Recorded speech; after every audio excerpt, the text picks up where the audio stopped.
आज कौन सा दिवस है? आज है राष्ट्रीय टीकाकरण दिवस।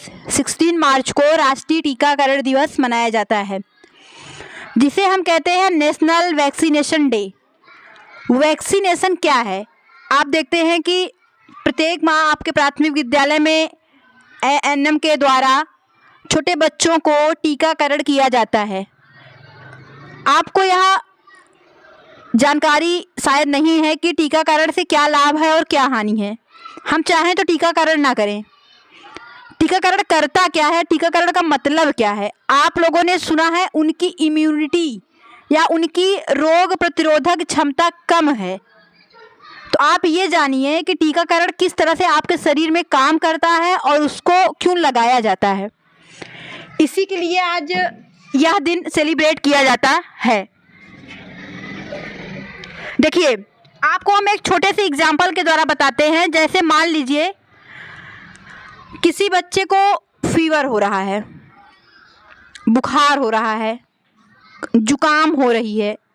एग्जाम्पल स्टार्ट करते हैं फीवर से।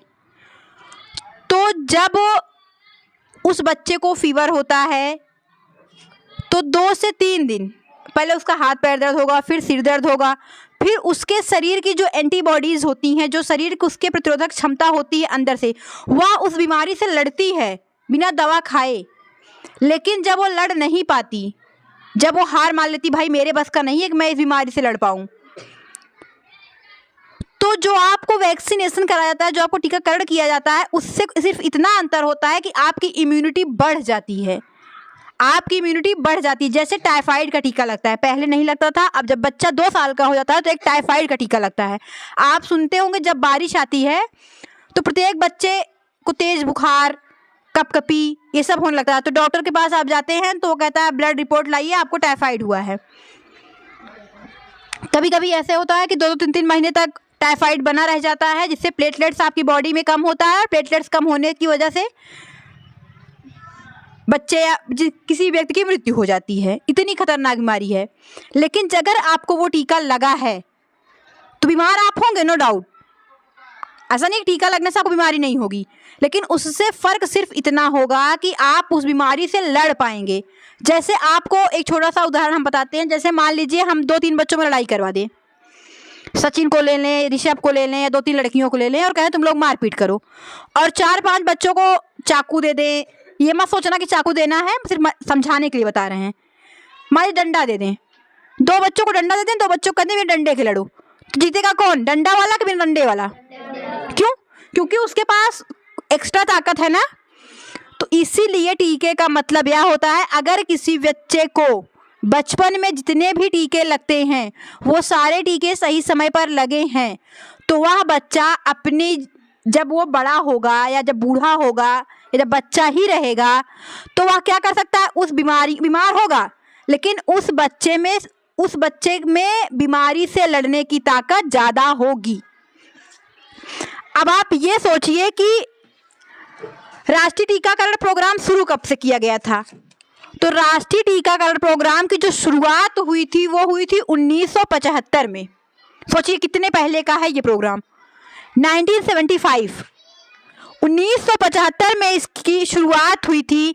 तब इसका नाम दिया गया था एक्सपेंडेड प्रोग्राम ऑफ इम्यूनाइजेशन द्वारा प्रारंभ किया गया था, और ईपीआई कहा जाता था इसे, जिसे 1985 यानी 1985 में इसका नाम बदलकर यूआईपी कर दिया गया, यूनिवर्सल इम्यूनाइजेशन प्रोग्राम, यूआईपी, और संपूर्ण भारतवर्ष में इस टीकाकरण प्रोग्राम को लागू कर दिया गया।